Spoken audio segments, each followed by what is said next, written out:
চলে এসেছি তোমাদের কাছে নতুন আরও একটি ভিডিও নিয়ে। শুভ দীপাবলির শুভেচ্ছা ও ভালোবাসা সবাইকে। আজকে যেহেতু শুভ দীপাবলি, কালী পুজো, আমাদের বাড়িতে কালী পুজোর দিন হয় লক্ষ্মী পুজো, দীপান্বিতা লক্ষ্মী পুজো, তারই কিছু ভিডিও তোমাদের সাথে শেয়ার করব। আপাতত আমার দায়িত্ব পড়েছে লাইট লাগানো ঠাকুরের সামনে, তো এখন সেই জন্য লাইটগুলোকে একটু ঠিকঠাক করি। লাইটগুলো ঠিকঠাক লাগিয়ে নেওয়ার পর আমি গিয়েছিলাম ঠাকুরের প্রসাদ রান্নার দিকে। প্রসাদ অবশ্য মায়েরাই রান্না করছিল, আমি ওই দাঁড়িয়ে একটু ভিডিও করেছি আর কি।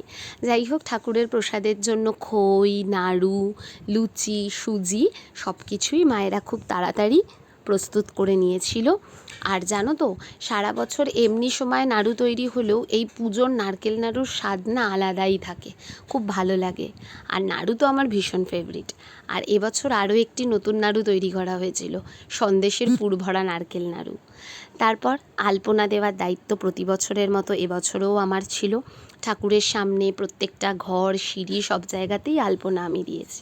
এরপর কুলো পিটিয়ে আলক্ষ্মী বিদায় করার পর ঠাকুরের সামনে ফল, মিষ্টি, সমস্ত প্রসাদ রেখে খুব সুন্দরভাবে ঠাকুরকে সাজিয়ে পুজো আরম্ভ হয়েছিল।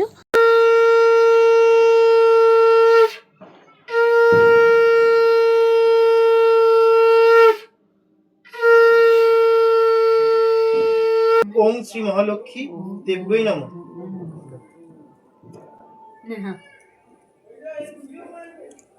ভিডিওটি কেমন লাগলো কমেন্ট করে জানাবেন। টাটা।